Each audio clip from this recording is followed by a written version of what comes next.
নরেন্দ্র মোদীর জন্মদিন উপলক্ষে বৃহস্পতিবার ৫ খয়েরপুর যুব মোর্চার উদ্যোগে এক রক্তদান শিবিরের আয়োজন করা হয়েছিল। এই অনুষ্ঠানে উপস্থিত ছিলেন এলাকার বিধায়ক রতন চক্রবর্তী এবং যুব মোর্চার রাজ্য সভাপতি সুশান্ত দেব। রক্তদান মহৎদান, রক্তদানের মধ্য দিয়ে মানব ধর্মের শ্রেষ্ঠ কাজ সম্পাদনা করা যায়। রাজ্যে ইতিমধ্যে সবাইকে রক্তদান করার আহ্বান করেছিলেন মুখ্যমন্ত্রী। আর মুখ্যমন্ত্রীর এই আহ্বানে সাড়া দিয়ে রাজ্যের বিভিন্ন স্থানে স্বেচ্ছায় রক্তদান শিবির অব্যাহত রয়েছে। তাই প্রধানমন্ত্রী নরেন্দ্র মোদী ৭৪তম জন্মদিন উপলক্ষেও ৫ খয়েরপুর যুব মোর্চার উদ্যোগে বৃহস্পতিবার এক রক্তদান শিবিরের আয়োজন করা হয়েছিল। খয়েরপুর ১৪ দেবতার মন্দির সংলগ্ন এলাকায় আয়োজিত এদিনের অনুষ্ঠানে উপস্থিত ছিলেন ৫ খয়েরপুর বিধানসভা কেন্দ্রের বিধায়ক রতন চক্রবর্তী, যুব মোর্চার রাজ্য সভাপতি তথা বিধায়ক সুশান্ত দেব। এছাড়াও অন্যান্যরা উপস্থিত ছিলেন। নাগরিক জীবন রক্ষা করা এবং সুস্থ রাখার জন্য রক্তদান ও বৃক্ষরোপণ কর্মসূচি অব্যাহত রেখেছে খয়েরপুর যুব মোর্চা দল।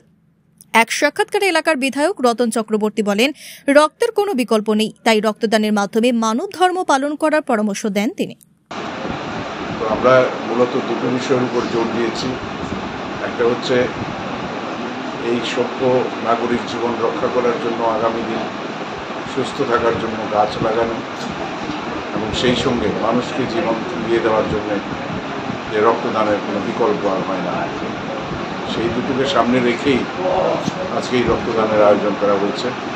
এবং মূলত এটা যুব মোর্চারই কাজ, কারণ যুবকরা যতই এগিয়ে আসবে এবং এই রক্তদানকে একটা অভ্যাসে পরিণত করতে হবে যতদিন পর্যন্ত দেওয়া সম্ভব। কারণ এর মাধ্যমে যে যুগান্তকারী পরিবর্তন চিকিৎসা বিজ্ঞানে এসেছে, এর বিকল্প এখনও কোনো বৈজ্ঞানিক আবিষ্কার করতে পারেনি।